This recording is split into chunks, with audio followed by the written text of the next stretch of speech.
من الشیطان الرجیم بسم اللہ الرحمن الرحیم الحمد للہ الاول والآخر الباطن والظاہر وللعافین غافر وللمذنبین ساتر والصلاة والسلام على مصباح الدجى وعلم الهدى الرسول المسدد المصطفى الأمجد المحمود الأحمد أبي القاسم محمد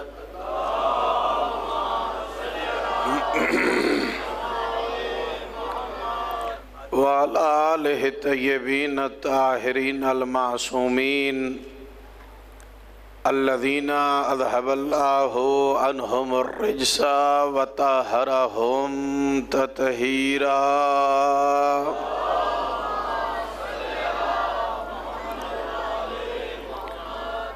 ورحمة الله على عشيتهم ومحبيهم ومواليهم ولعنة الله على أعدائهم ومنكر فضائلهم وغاصب حقوقهم أجمعين أما بعد فقد قال الله عز وجل في محكم كتابه المبين وهو أصدق القائلين بسم الله الرحمن الرحيم انما وليكم الله ورسوله والذين آمنوا الذين يقيمون الصلاة ويؤتون الزكاة وهم راكعون صلوات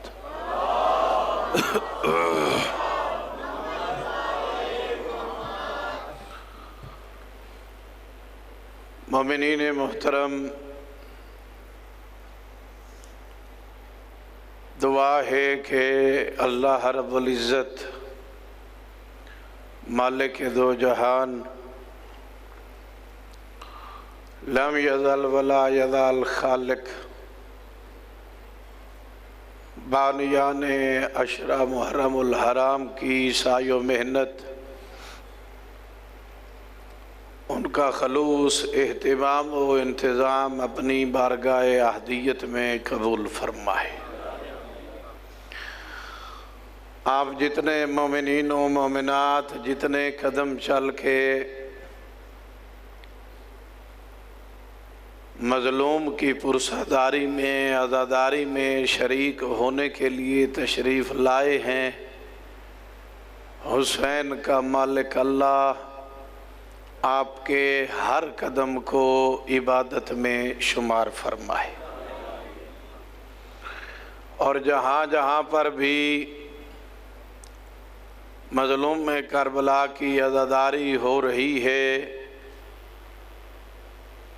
رب دو جہان سب مومنین و مومنات کی خود آپ حفاظت فرمائے۔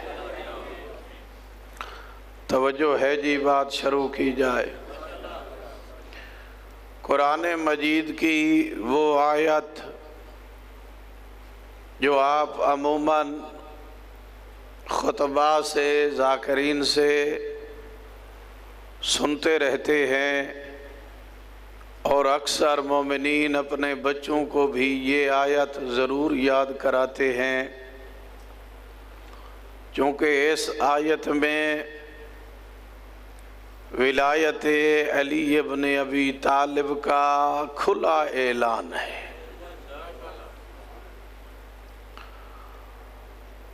اور اللہ نے ابتدا اپنی ولایت سے کی ہے، یہ بتانے کے لیے کہ اہل دنیا فقط علی کا نام سن کے پریشان نہ ہوں، اگر ولایت کا انکار کیا تو سمجھنا اللہ کا بھی انکار کر دیا۔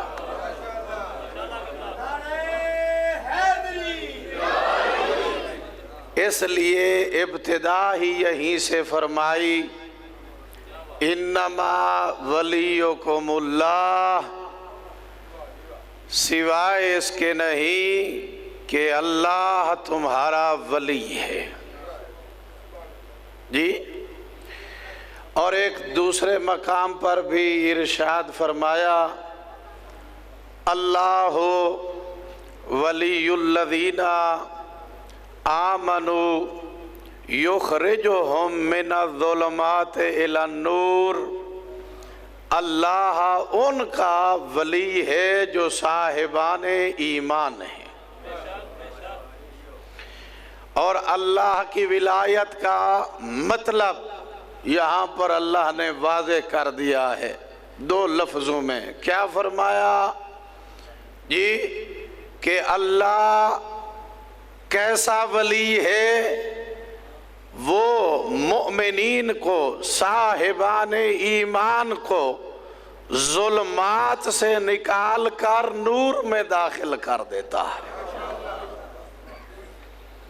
اور ایک تیسرے مقام پر اللہ نے ارشاد فرمایا اللہ ولی ہے صاحبان ایمان کا، اور جو کافر ہیں لا مولا لہم، جو کافر ہیں ان کا کوئی مولا نہیں ہے۔ پتہ چلا کہ مولا کا انکار کافر ہی کر سکتا ہے، وگرنہ صاحب ایمان مولا کا منکر نہیں ہوتا۔ ایک اور مقام پر اللہ نے فرمایا کہ یاد رکھو صاحبان ایمان جو ہیں ان کا ولی کبھی بھی طاغوت نہیں ہو سکتا۔ والذین کفروا اولیاؤہم الطاغوت یخرجونہم من النور الی الظلمات، جو کافر ہیں ان کا ولی بھی ہے۔ کون؟ ان کا ولی طاغوت ہے، ان کا ولی شیطان ہے، ان کا ولی حاکم سرپرست مردود رجیم ہے۔ وہ کیا کرتا ہے؟ جو شیطان کے چنگل میں آ جائے، جو شیطان کے تصرف میں آ جائے، وہ کیا کرتا ہے جی؟ یخرجونہم من النور الی الظلمات، اس کا کام یہ ہے کہ نور ولایت سے ہٹا کر سرکشی میں داخل کر دیتا ہے۔ توجہ فرمائی آپ نے؟ لہذا اگر ولی کا مطلب دوست ہوتا تو دوست کبھی بھی نور سے نکال کر گمراہی میں داخل نہیں کرتا۔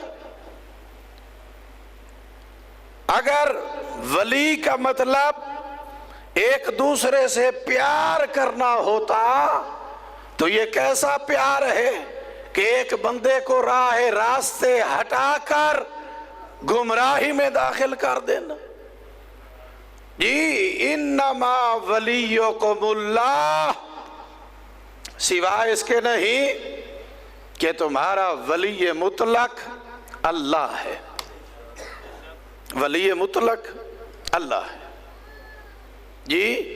ہاں، ہوا مجری البحور، وہ ہے کہ جو سمندروں کو چلانے والا ہے جی۔ ہوا ملین الحدید، وہ ہے جو لوہے کو بھی موم کرنے کی طاقت رکھتا ہے۔ ہوا من باعث من فی القبور، وہ ہے جو ہزارہ سال بوسیدہ ہڈیاں، جن کی ہڈیاں بھی خاک اور مٹی میں مل چکی ہوں گی، من باعث من فی القبور، وہ ہے کہ جو قبروں سے بھی دوبارہ زندہ کر دے گا۔ وہ تمہارا ولی مطلق ہے جس نے تمہیں زندگی دی، جس نے تمہیں صحت دی، جس نے تمہیں رزق دیا۔ ہاں رزق فقط یہ نہیں ہوتا پیسے، فقط دولت کا نام رزق نہیں ہے، زندگی بھی اللہ کا دیا ہوا رزق ہے، صحت بھی اللہ کا دیا ہوا رزق ہے، اولاد بھی اللہ کا دیا ہوا رزق ہے، اچھا اخلاق بھی اللہ کا دیا ہوا رزق ہے، اچھے رشتہ دار دیے ہوئے بھی اللہ کا رزق ہے، اچھے دوست احباب بھی اللہ کا رزق ہے۔ وہی ہے جو تمہارا ولی مطلق ہے۔ اسی لیے ارشاد فرمایا امیر ممکنات نے بھی، اللہ کی اس کائنات میں غریب وہ ہے جس کا اچھا دوست نہیں ہے، اور اس سے بھی زیادہ غریب وہ ہے جس کا دوست تھا اور اس نے نااہلی کی وجہ سے گنوا دیا۔ جی ہاں یہ رزق خدا ہے، اللہ نے جو کچھ دیا ہے اگر ہم دیکھیں ہاں ضرور ہے، کسی کو اولاد کا رزق ملتا ہے، کسی کو دولت کا رزق ملتا ہے، ہم میں سے ہر ایک کسی نہ کسی ایک رزق سے محروم ہے۔ کوئی بیمار ہے، کسی کے پاس اولاد نہیں ہے، کسی کا دوست نہیں ہے، کسی کے پاس جائیداد نہیں ہے۔ اگر ایک رزق نہیں ہے تو باقی رزق تو ہے نا، ان کا شکر تو ادا کرنا چاہیے نا ہر حال میں۔ وہ رزاق ہے، وہ ہر قسم کا رزق ہمیں عطا کرتا ہے، اور جو سب سے بڑا رزق ہے جو اس کی طرف سے 24 گھنٹے میں ایک لمحے کے لیے بھی نہیں رکتا، اگر وہ رک جائے تو کائنات فنا ہو جائے، اس رزق کا نام ہے سانس۔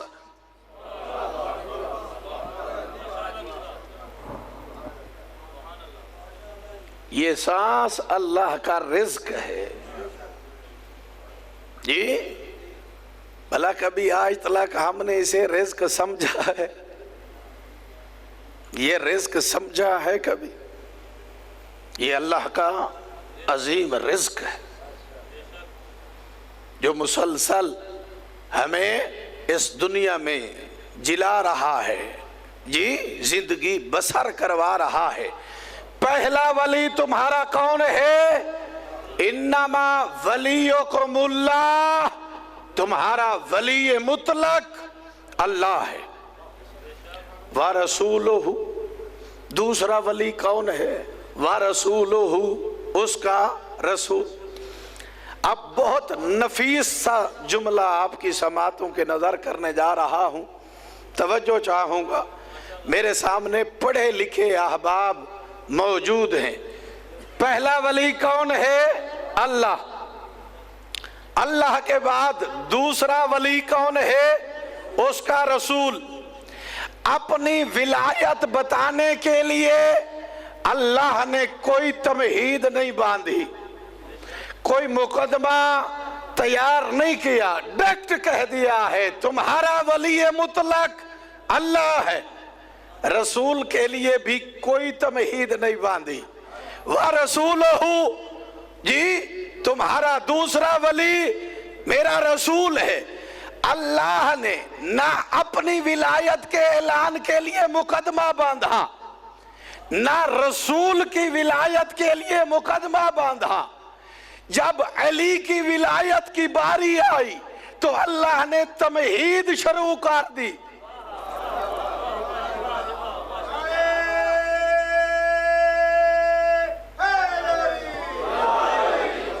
تمہید کیا باندھی؟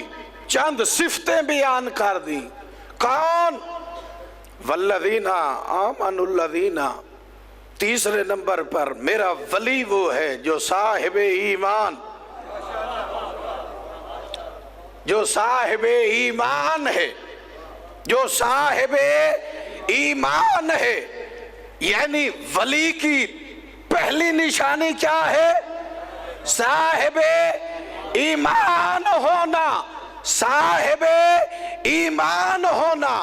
اور صاحب ایمان ہونے کی علامت کیا ہے؟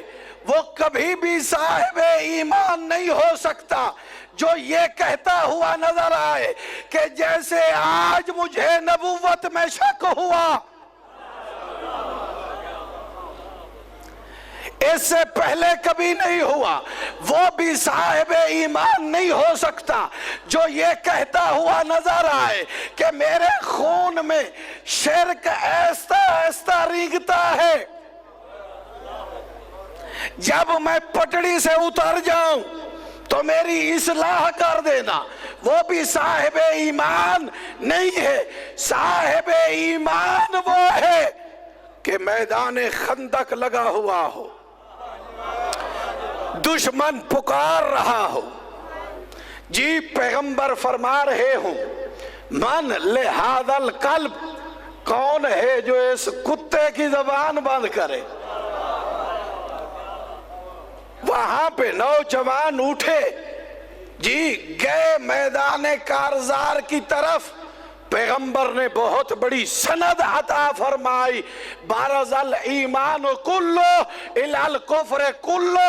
اے میرے اصحاب غور سے سنو اور آج سمجھ لو، آج کل کا کل ایمان کل کے کل کفر کے مقابلے میں جا۔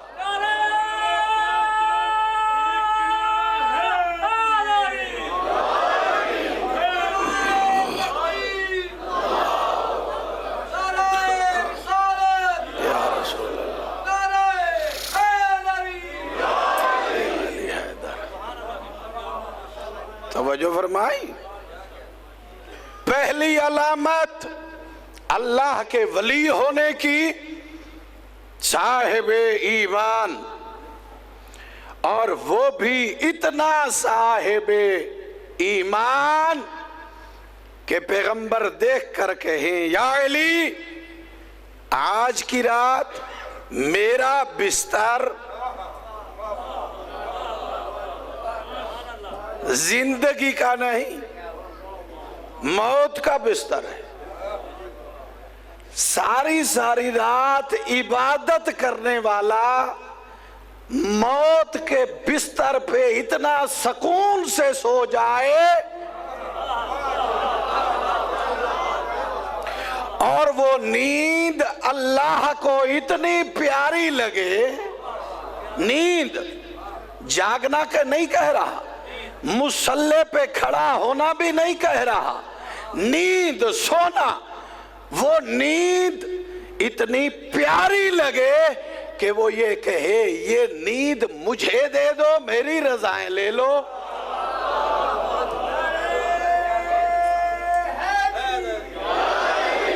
میں کہوں گا مالک تو نے خریدنا ہی تھا، علی کی عبادت خرید لیتا، علی کی شجاعت خرید لیتا، علی کا تقوی خرید لیتا، علی کی سخاوت خرید لیتا، علی کا جہاد خرید لیتا، علی کا فنار و سکر کرنا کفار اور جاہدین کو وہ خرید لیتا۔ علی کی پوری زندگی میں اگر تو خریدار بنا بھی ہے تو بس نیند کا بنا ہے، اور وہ نیند بھی اتنی پیاری کہ خود بیچنے والا کہہ رہا ہے مجھے قسم ہے اس پروردگار کی جس کے قبضہ قدرت میں علی ابن ابی طالب کی جان ہے، میں ساری زندگی میں بس ایک رات سکون سے سویا، بس وہ شب ہجرت تھی۔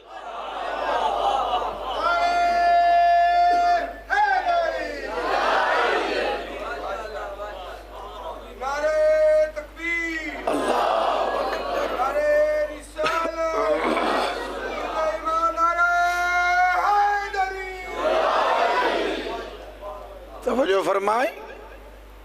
ہاں وَمِنَ النَّاسِ مَن يَشْرِي نَفْسَهُ ابْتِغَاءَ مَرْضَاتِ اللَّهِ، وہ کون ہے جو اپنے نفس کے بدلے اللہ کی رضائیں خرید کر لے؟ جی اللہ کی رضائیں خرید کر لے۔ ہاں اس میں کوئی مبالغہ آرائی نہیں کر رہا، اس میں کوئی مبالغہ آرائی نہیں کر رہا کہ اللہ نے جو ولی کو صفتیں عطا فرمائی ہیں، اس صفت میں جو پہلی صفت ہے صاحب ایمان، علی ہے بھی اس منزل پر فائز کہ جسے امیر المؤمنین کہا گیا ہے۔ جی ہاں تمام صاحبان ایمان کا بھی امیر۔ دوسری صفت کیا فرمائی؟ جی یقیمون الصلاۃ، میرا ولی وہ ہے جو نماز قائم کرتا ہے، جو نماز قائم کرتا ہے۔ پہلی صفت صاحب ایمان، دوسری صفت جو نماز قائم کرتا ہے وہ میرا ولی ہے۔ یقیمون الصلاۃ، جو نماز قائم کرتا ہے وہ میرا ولی ہے۔ عزیزان توجہ چاہوں گا، اگر ہمارے منبر سے کوئی یہ کہے کہ نماز اہمیت نہیں رکھتی، یا نماز کے لیے وقفہ کرنے سے جلسہ خراب ہوتا ہے، جی ہاں، یا نماز کی حیاتی تبدیل کر دے، یہ بھی نماز ہے وہ بھی نماز، اللہ فرما رہا ہے یقیمون الصلاۃ، میرا ولی وہ ہے جو نماز قائم کرتا ہے۔ اللہ اپنا ولی اسی کو بناتا ہے جو نماز کو قائم کرے۔ جی اللہ کی نماز ادا کیے، اللہ کی نماز قائم کیے ہیں، علی اللہ کا ولی نہیں ہو سکتا تو اس کا موالی کیسے ہو سکتا ہے؟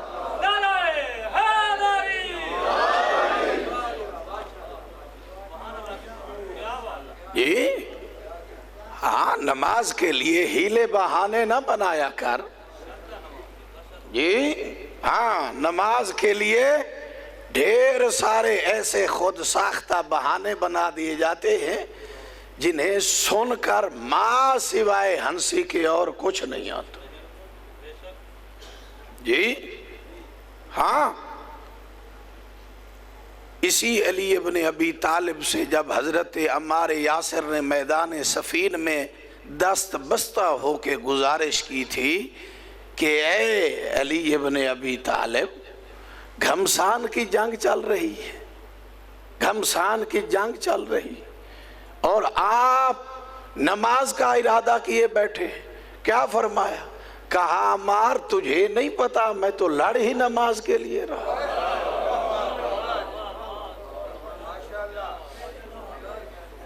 میں تو لڑ ہی اسی نماز کے لیے رہا۔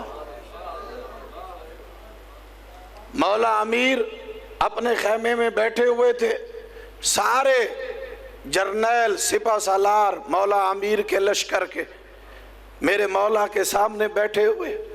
80 سال کا بوڑھا آیا، کہنے لگا یا علی آپ سے مسئلہ پوچھنا ہے توحید کے متعلق۔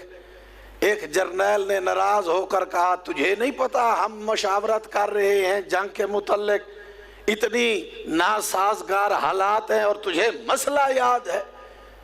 علی ابن ابی طالب نے اس اپنے جرنیل کی طرف دیکھا اور دیکھ کر فرمایا تجھے نہیں پتا یہاں علی کوفہ چھوڑ کر یہاں علی صحرا میں بیٹھا ہی اس لیے ہے تاکہ اللہ کا دین پہنچائے۔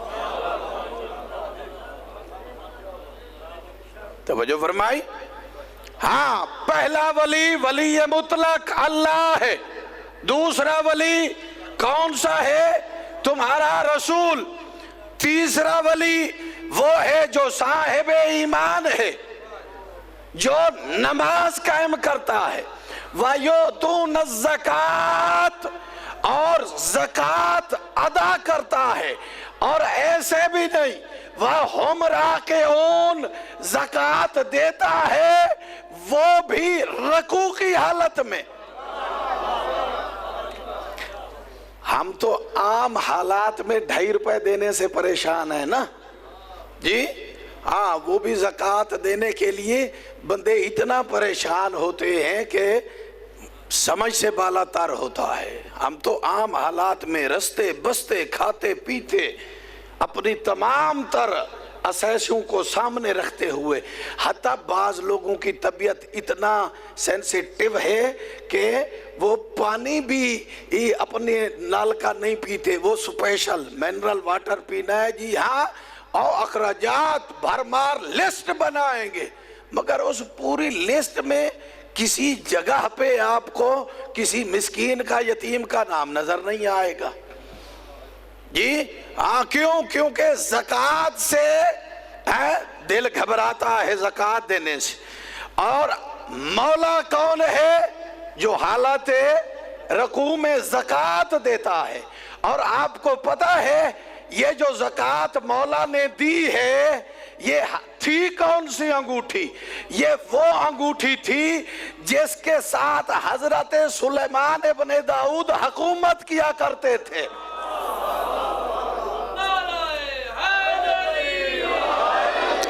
یہ عام انگوٹھی نہیں تھی جو مولا نے دی ہے، یہ وہ انگوٹھی تھی جو حضرت سلیمان ابن داؤد کے پاس تھی۔ داؤد کی انگوٹھی گم ہو گئی، حکومت ختم۔ علی وہی انگوٹھی زکوٰۃ میں دے رہے ہیں، دنیا کو بتانے کے لیے انگوٹھی کے ساتھ حکومت کرنا یہ داؤد کا تو کام ہو سکتا ہے، علی بغیر انگوٹھے کے بھی کائنات کا مالک و شہنشاہ۔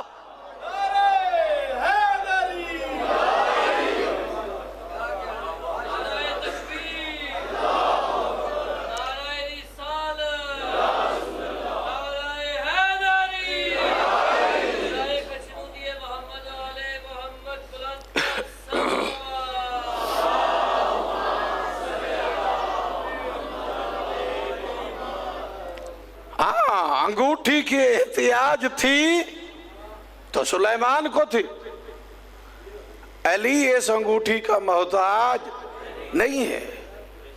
اور انگوٹھی دی کب؟ جی دی کب؟ جب سائل آیا، اس نے ایک بار سوال کیا، دوسری بار سوال کیا، تیسری بار سوال کیا، جب کسی نے کچھ نہ دیا تو اس سائل نے آسمان کی طرف دیکھ کر ایک جملہ کہا،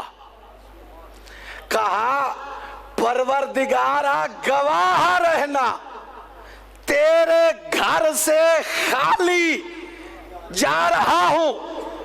اب اپنی سماعتوں کو تھوڑا سا بلند کرے، آج کی مجلس کا معراج کا جملہ آپ کی سماعتوں کے حوالے کر رہا ہوں، اور یقین جانے یہ جملہ میں پہنچا سکا اور آپ نے وصول کر لیا تو آپ کی ایک معرفت کی بلند سیڑھی طے ہو جائے گی۔ یہ اس نے جملہ کہا، پروردگارا گواہ رہنا، تیرے گھر سے خالی جا رہا ہوں۔ باقی اصحاب پیغمبر تو بیٹھے تھے، سب کو کوئی پرواہ نہ ہوئی کہ اللہ کے گھر سے جا رہا ہے۔ اگر زکوٰۃ دی تو بس اس نے دی جو اللہ کے گھر میں آیا تھا۔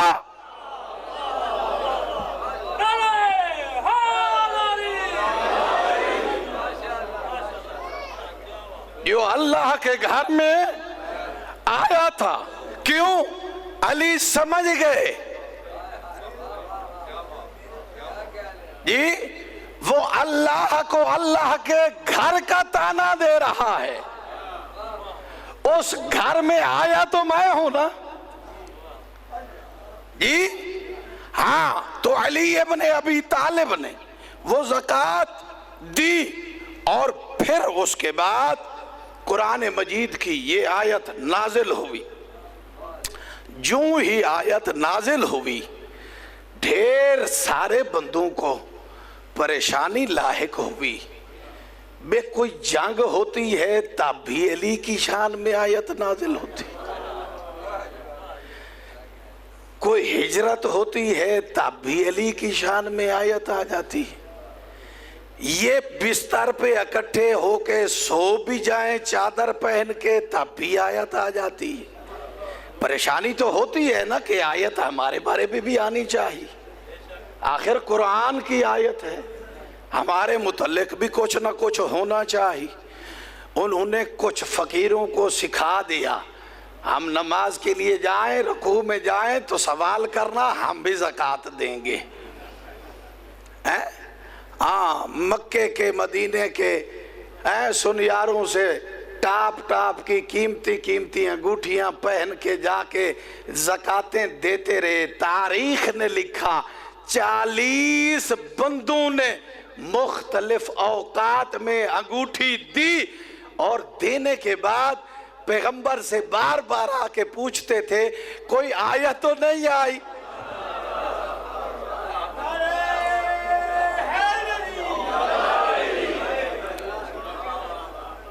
جی یا رسول اللہ کوئی وحی تو نازل نہیں ہوئی؟ کہا نہیں، کیوں کیا ہوا ہے؟ آپ بتا تو سکتے نہیں تھے کہ انگوٹھی دے بیٹھے؟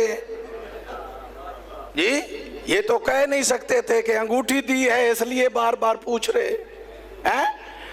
عزیزان، اللہ نے اپنی ولایت کا اعلان فرمایا، پھر اپنے رسول کی ولایت کا اعلان فرمایا، پھر علی ابن ابی طالب کی ولایت کا اعلان فرمایا، مگر چند علامتوں کو بیان کرنے کے ساتھ، مکمل تمہید کے ساتھ، اور یہ بتا دیا اللہ نے، یہ قاعدہ کلیہ بتا دیا اللہ نے کہ جو بھی صاحب ایمان ہے علی کے نسب سے نماز قائم کرنے والا ہے، زکوٰۃ ادا کرنے والا ہے، وہ ہماری طرف سے ولی ہے، وہ ہماری طرف سے اولی الامر ہے۔ مزیدار اور دلچسپ بات یہ ہے اللہ نے اپنی ولایت اور علی کی ولایت کے درمیان رکھا رسول کی ولایت کو، یہ اعلان کرتے ہوئے یاد رکھو جو بھی ہمارے رسول پر حملہ آور ہونے کی کوشش کرے گا، ایک طرف میں اللہ دفاع کروں گا، دوسری طرف علی مرتضیٰ دفاع۔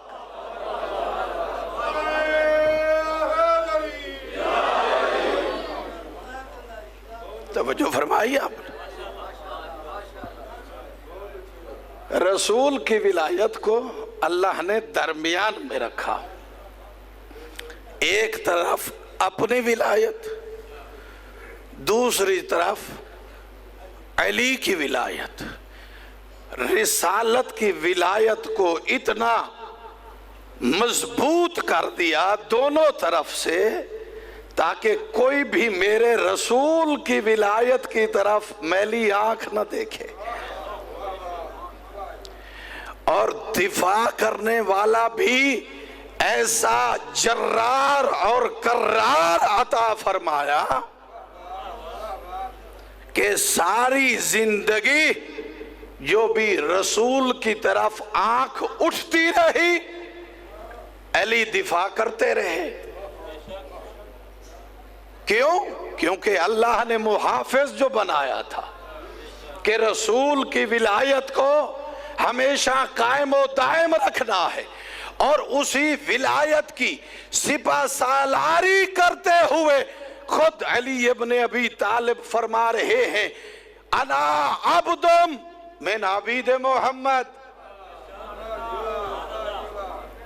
جی میں محمد کے غلام ہوں، میں سے وہ غلام ہوں جس کی قدر و قیمت بھی کوئی نہیں جانتا۔ جی ہاں، انہیں کیا پتا کہ میں کیسا غلام ہوں، انہیں کیا پتا کہ اطاعت رسول میں کتنا آگے ہوں، یہ کیا جانے کہ میں حفاظت رسول کے لیے مأمور ہو کے دنیا میں آیا۔ جی ہاں، عزیزان، علی ابن ابی طالب کی ساری زندگی حفاظت رسالت میں چلتی رہی۔ علی ہوں یا علی کے بابا، اس طرح رسالت کی حفاظت فرمائی کہ مشرک رائٹر بھی یہ لکھنے پہ مجبور ہو گیا، اگر ابو طالب نہ ہوتا تو ہم یہ کر لیتے۔ جی ہاں، اگر ابو طالب نہ ہوتا تو ہم محمد کو قتل کر دیتے۔ ہاں، باپ بیٹے نے اس انداز میں رسالت و ولایت کی تحفظ کیا ہے کہ قیامت تک اللہ نے ولایت ہی علی کے بچوں کے حوالے کر دی۔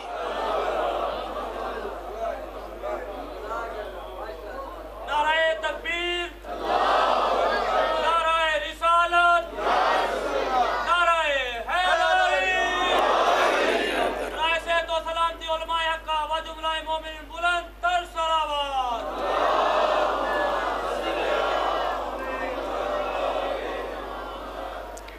یہ ولایت جس کا اعلان اللہ نے کروایا، اور وہ بھی اس اہتمام کے ساتھ فرماتے ہوئے حل جزاء الاحسان الا الاحسان، احسان کا بدلہ احسان ہوتا ہے۔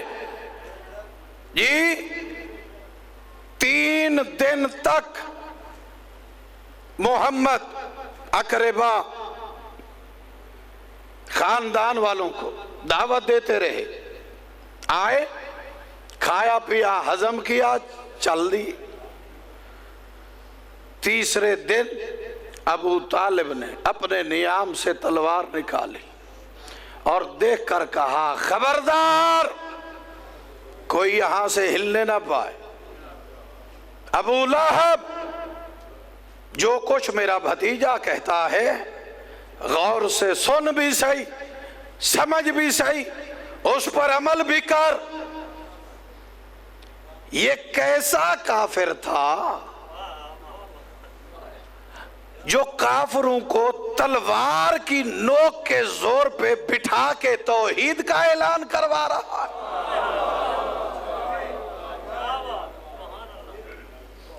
اللہ نے اسی دن وعدہ فرمایا، ابو طالب آج تو نے مجمع اکٹھا کیا ہے، میرے نبی کو منبر پہ کھڑا کرایا ہے، میری توحید کا اعلان کروایا ہے، یاد رکھ ایک دن وہ آئے گا مجمع اکٹھا بھی میں کروں گا، مجمع اکٹھا بھی میں کروں گا۔ جی ہاں، منبر تیرے بیٹے کے حوالے کروں گا اور پھر اعلان کراؤں گا تیرے بیٹے کی ولایت کا۔ وہ دن آیا اور رسول کو یہ پیغام پہنچا، یا ایھا الرسول بلغ ما انزل الیک من ربک۔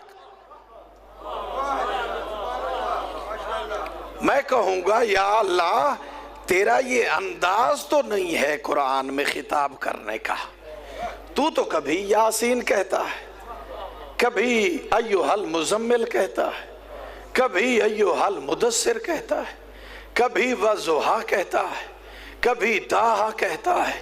تو القاب کے ساتھ اپنے محبوب کو بلاتا تھا، یہ آج کیا ہوا کہ منصب کے ساتھ پکار لیا؟ رسالت منصب ہے نا، القاب نہیں ہے، رسالت منصب ہے، منصب کے ساتھ پکار لیا۔ ایھا الرسول، میرے رسول، بلغ ما انزل الیک من ربک، وہ پیغام پہنچا دے جو تیرے رب کی طرف سے تیرے پاس آیا ہے۔ اور پھر اس آیت کے ٹکڑے کے بعد جو اللہ نے لفظ کہے ہیں وہ ایھا الرسول سے بھی زیادہ سخت ہیں. فرما رہا ہے اِلَّمْ تَفْعَلْ فَمَا بَلَّغْتَ رِسَالَتَهْ. اگر آج ایسا نہ ہوا تو ایسے سمجھنا کہ رسالت ختم ہو گئی. فَمَا بَلَّغْتَ رِسَالَتَهْ، ایسے سمجھنا کہ رسالت کا حق ادا نہ ہوا. اتنی بڑی سختی. اور لفظ کہے ہیں دو. ایک جملہ کہا ہے بلغ، تبلیغ کر. تبلیغ کیسے ہوتی ہے؟ زبان سے. آگے کہا ہے اِلَّمْ تَفْعَلْ، اگر ایسا نہ کیا. یہ کام ہے. کام کیسے ہوتا ہے؟ ہاتھ سے، پیر سے، زبان سے کام نہیں ہوتا. اللہ نے دو ڈیوٹیاں لگائی ہیں اس آیت میں. فقط زبان سے کہنا نہیں ہے، دکھانا بھی ہے. اگر فقط کہنا ہوتا تو پیغمبر اکیلے پلانوں کے منبر پر کھڑے ہو کر اعلان کر دیتے. نہ، پیغمبر نے دونوں کام کیے ہیں. زبان سے بھی بتایا ہے، ہاتھ بلند کر کے پکڑ کے بھی بتایا ہے کہ جس علی کے متعلق کہہ رہا ہوں وہ یہ میرا بھائی علی ہے.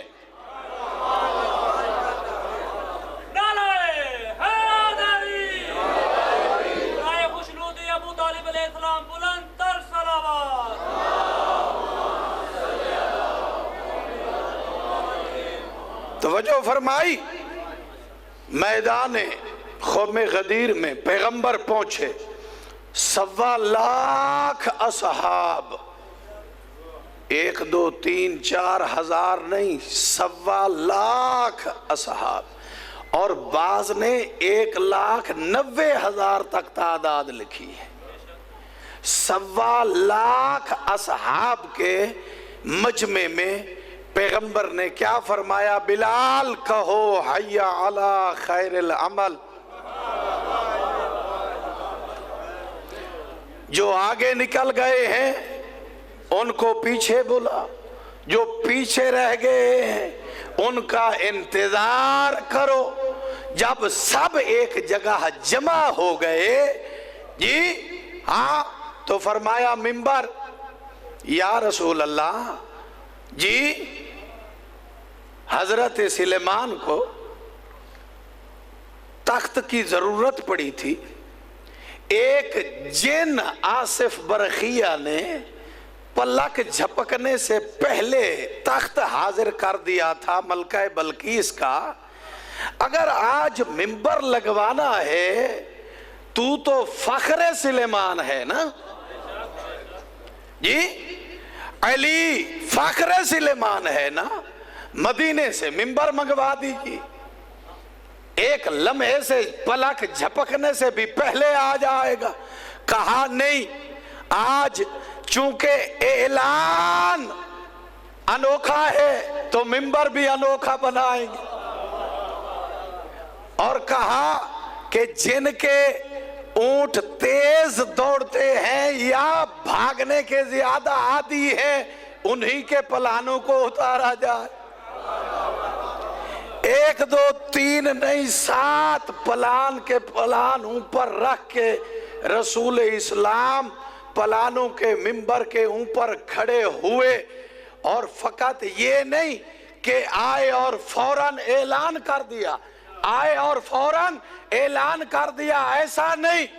سب سے پہلے اقرار لیا، سب سے پہلے اقرار لیا. پوچھا النبی اولا من المؤمنین بانفسہم، کہ اللہ کا جو نبی ہوتا ہے وہ مومنین سے ان کی نفسوں پر، ان کی جانوں پر، ان کے اموال پر ان سے زیادہ حق رکھتا ہے. پھر پوچھا کیا میں نے تم تک نماز پہنچائی، کیا روزہ پہنچایا، کیا حج پہنچایا، کیا خمس پہنچایا، کیا زکوٰۃ پہنچائی، کیا جہاد پہنچایا، کیا امر بالمعروف نہی عن المنکر پہنچایا؟ سب نے کہا بلا یا رسول اللہ، ہم تک سب پہنچا۔ پھر اقرار لیا یہ میری طرف سے تھا یا اللہ کی طرف سے تھا؟ کہا اللہ کی طرف سے تھا۔ پیغمبر نے مکمل 3-4 گھنٹے کا خطبہ دے کر اپنے اصحاب سے اقرار لے کر علی ابن ابی طالب کو اپنے ساتھ منبر پر کھڑا کر کے اتنا بلند کیا کہ 1.25 لاکھ اصحاب کو علی کے چمکتے ہوئے ہاتھ نظر آئے۔ پھر فرمایا من کنت مولا ہو فہذا علی مولا۔ نعرہ تکبیر، نعرہ رسالت، نعرہ حیدری، حسینیت، حسینیت، یزیدیت، یزیدیت، نعرہ خشنودی محمد و آل محمد بلند الصلوات۔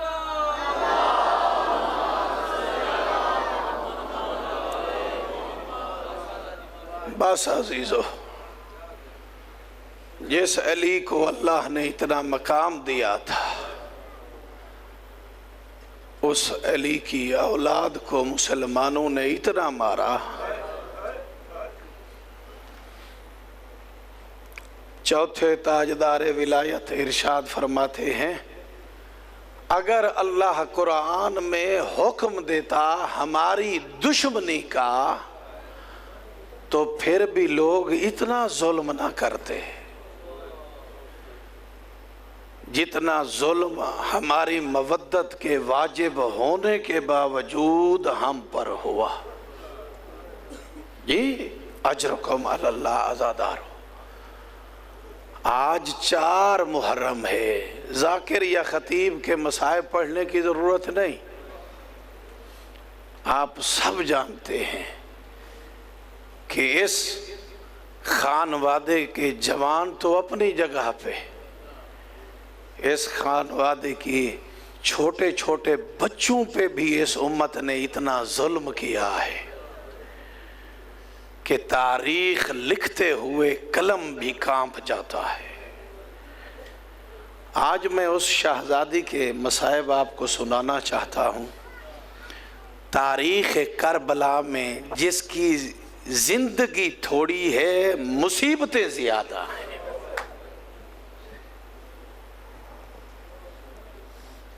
کل ہم نے بڑی زہرا کی مصیبت بیان کی، آج میرا دل کر رہا ہے کہ اس گھر کی سب سے چھوٹی زہرا کی مصیبت کو بیان کروں، جس کا سن فقط 4 سال کا ہے۔ جی فقط 4 سال کا سن ہے، اور اہل عرب اسے رقیہ کے نام سے تعبیر کرتے ہیں۔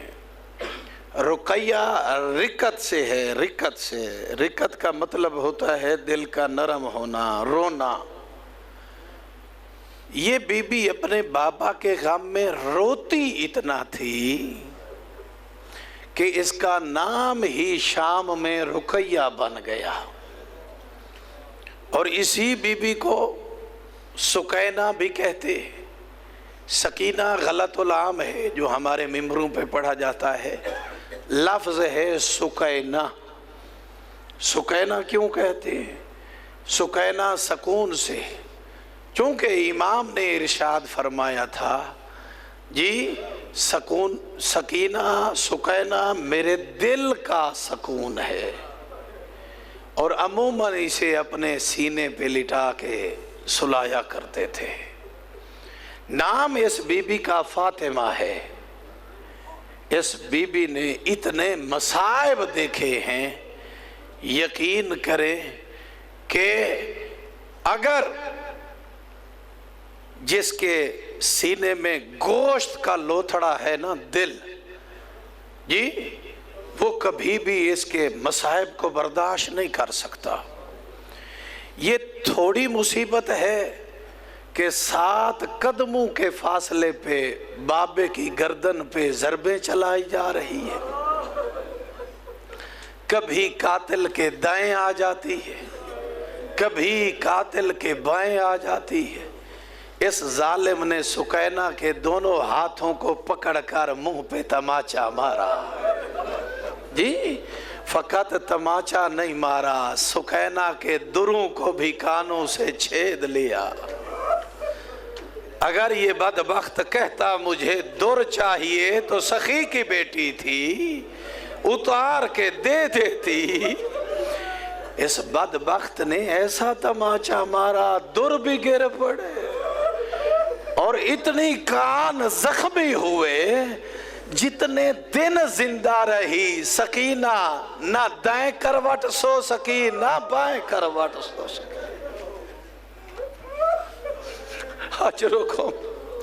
اجرکم علی اللہ عزادار، جن کی چھوٹی چھوٹی بچیاں ہیں آپ کو پتہ ہے جی، ہاں بچیاں کتنی نرم مزاج ہوتی ہیں عزادارو۔ اجرکم علی اللہ، حسین کی ماں زہرا آپ سب سے راضی۔ مقتل کی روایات میں نے ایک روایت پڑھی، یقین کریں اگر یہ روایت آپ سمجھ گئے تو مجھے مصائب اور نہیں پڑھنے پڑیں گے، یہ کافی ہوں۔ روایات میں لکھا ہے کہ ایک جگہ پہ ان بدبختوں نے سکینہ کو، رقیہ کو اونٹ کی پشت کے ساتھ باندھ دیا، تنہا اکیلی 4 سال کی بچی اونٹ کی پشت کے ساتھ باندھ دیا، اور اونٹ کو دوڑانے کے لیے اس نے تازیانہ مارا جو سکینہ کے پیروں پہ جا رو کر کہا، یا ابتا یا ابتا، کبھی مجھے گھوڑوں کے ساتھ دوڑاتے ہیں، کبھی مجھے تماچے مارتے، کبھی اونٹ پہ اکیلا باندھ کے اونٹ کو دوڑا دیتے۔ اجرکم علی اللہ عزادارو، یہ وہ بی بی ہے جو عموماً سید سجاد سے سوال کرتی تھی نا، تو سید سجاد اس کے سوال سن کے رو پڑتے تھے۔ جب صبح ہوتی تو جناب سکینہ پوچھتی، بھیا سجاد یہ بتاؤ یہ پرندے کہاں جا رہے ہیں؟ سید سجاد رو کر جواب دیتے، روزی کی تلاش کو جا رہے۔ جب شام ہوتی تو پھر پوچھتی، بھیا سجاد بتاؤ اب پرندے کہاں جا رہے ہیں؟ کہا اپنے گھروں کو جا رہے۔ رو رو کے کہتی، کبھی وہ دن بھی آئے گا میں صغرا کو گلے لگاؤں گی، کبھی وہ دن بھی آئے گا ہم بھی اپنے شہر مدینے میں واپس چلے جائیں گے۔ ایک دن جناب سکینہ نے بہت عجیب و غریب سوال کیا، بہت عجیب و غریب سوال کیا سید سجاد سے۔ کہا بھیا سجاد مجھے بتا سکتے ہو پیاس کی کتنی قسمیں ہیں؟ پیاس کی کتنی قسمیں؟ مولا سید سجاد نے سوال سنا، نہیں برداشت ہوا سمندر سے، صبر کے سمندر سے سوال برداشت نہیں ہو۔ کہنے لگے سکینہ اس کے جواب کو چھوڑ، یہ سوال کا جواب تجھ سے برداشت نہیں ہوگا۔ سکینہ نے جناب زینب عالیہ کی طرف دیکھا اور دیکھ کر کہا، پھوپھی اماں بھیا کو کہو سوال کا جواب تو دے دینا۔ زینب عالیہ نے فرمایا پوچھتی جو ہے بتا دے سجاد بیٹا۔ مولا سجاد نے بتایا سکینہ پیاس کی 4 قسمیں۔ کتنی قسمیں؟ پیاس کی 4 قسمیں۔ پہلی قسم پیاس کی یہ ہے جب انسان پیاسا ہو نا تو آنکھوں کے سامنے دھندلا دھندلا سا نظر آتا ہے۔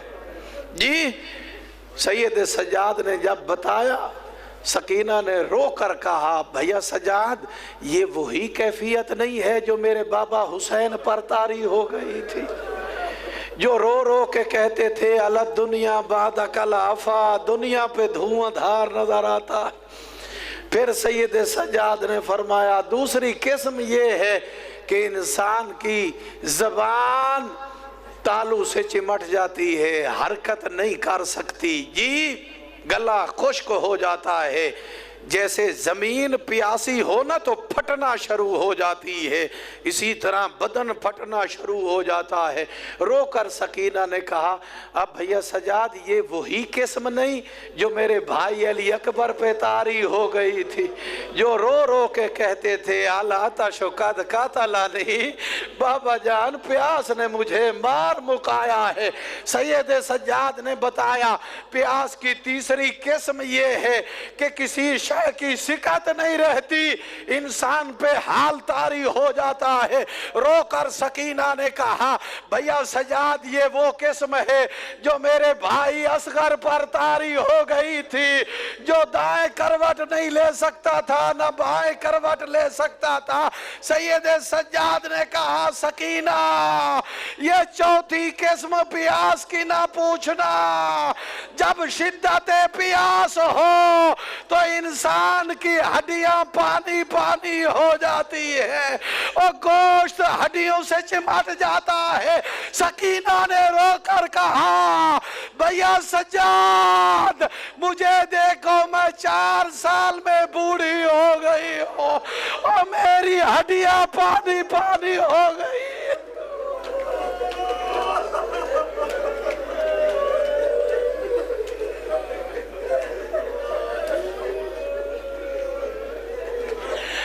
بھیا سجاد اجرکم اللہ زادارو، بھیا سجاد دیکھو سکینہ کی ہڈیاں پانی پانی ہو گئی ہے اور میں 4 سال کی عمر میں ضعیفہ ہو گئی ہوں۔ اجرکم اللہ زادارو، سکینہ نے اتنا گریہ کیا اور رونے کی آوازیں بلند ہوئی۔ زندان شام میں کوہرام برپا ہوا، واہ محمدہ واہ حسینہ واہ علیہ کی صدائیں بلند ہوئی۔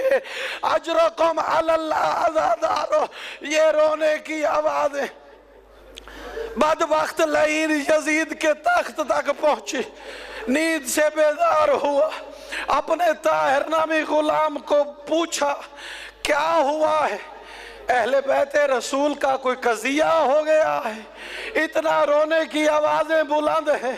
کہا نہیں، جو سجاد کی بہن ہے نا سکینہ، وہ اپنے بھائی سے مشکل سوال پوچھتی ہے، اپنے بابا کو یاد کر کے روتی ہے، اسی کے رونے کی آوازیں ہیں۔ اس وقت نے کہا طاہر سے جاؤ سجاد سے پوچھو تیری بہن سکینہ خاموش کیسے ہو سکتی ہے؟ یہ طاہر آیا، سید سجاد سے پوچھا کہ تیری بہن چپ کیسے کرے گی؟ میرے مولا نے کہا اگر اسے بابا کا سر مل جائے نا، میں سجاد ضامن ہوں، نہ اس کے بعد رہے گی نہ روئے گی، نہ سکینہ زندہ رہے گی نہ روئے گی۔ اجرکم اللہ زادارو، طاہر میرے مولا مظلوم میں کربلا کا سر لے کر آیا، تشت میں سر رکھا، اوپر رمال رکھا ہوا، جناب سکینہ کے سامنے رکھا نا، دیکھ کر کہا بھیا سجاد میں نے تجھ سے کھانا تو نہیں مانگا، میں نے تجھ سے پانی تو نہیں مانگا، میں تو بابا کو یاد کر کے رو رہی ہوں۔ رو کر کہا سجاد او تیرا بھائی سجاد مر جائے، یہ تش سے رومال تو ہٹا، او تیرا بابا تجھے ملنے کے لیے آیا ہے۔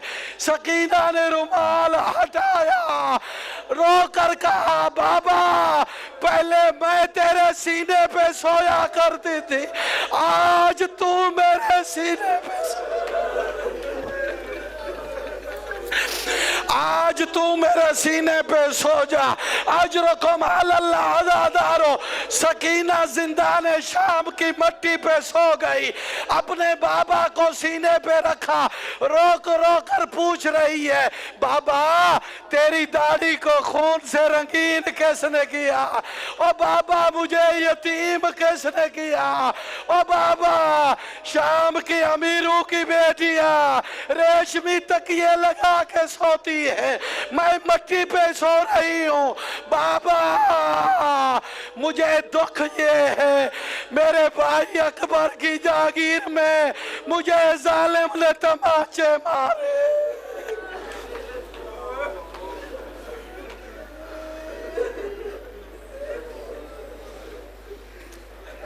وَسَيَعْلَمُ الَّذِينَ ظَلَمُوا أَيَّ مُنْقَلِبٍ يَنْقَلِبُونَ۔ خدایا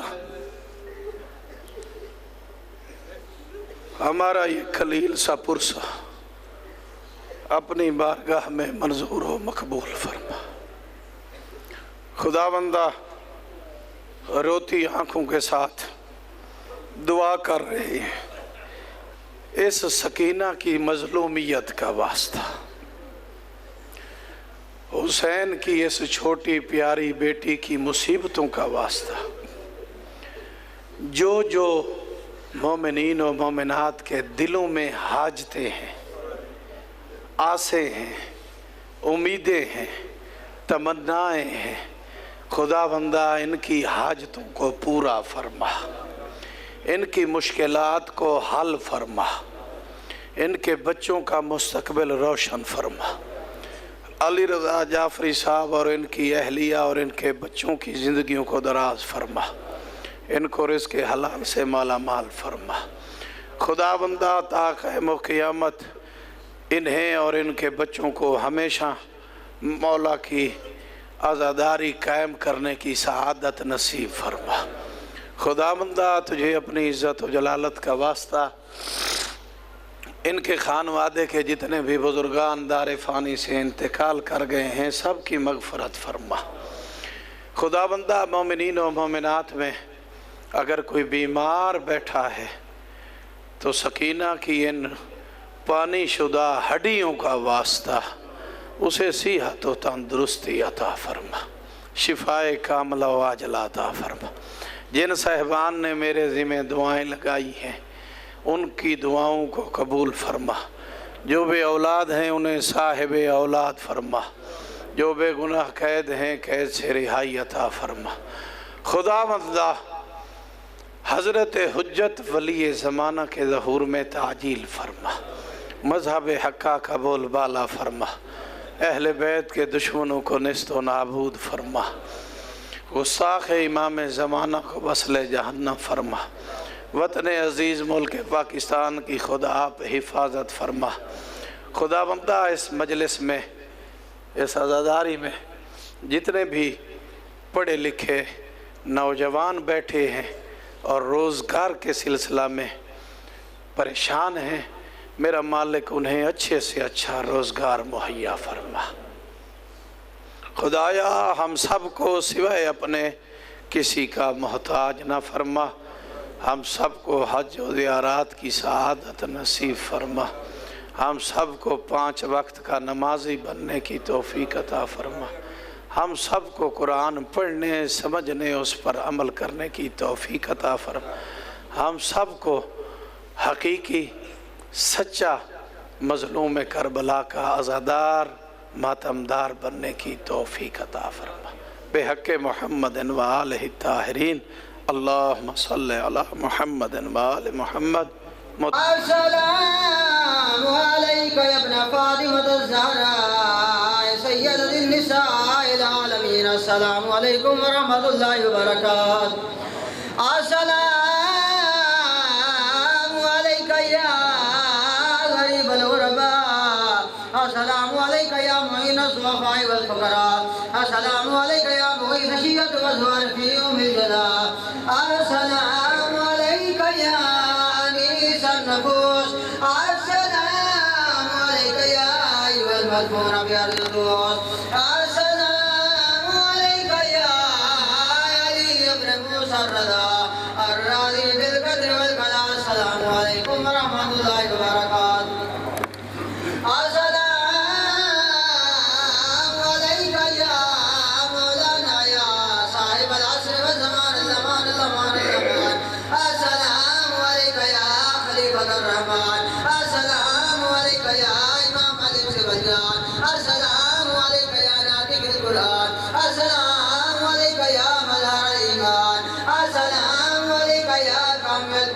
والطغيان السلام عليك يا دافع الظلم والعدوان السلام عليك يا بقية الله العالم عجل الله تعالى فرجك وسهل الله تعالى مخرجك والغرب السلام عليكم ورحمة الله وبركاته اللهم كل وليك الحجة بن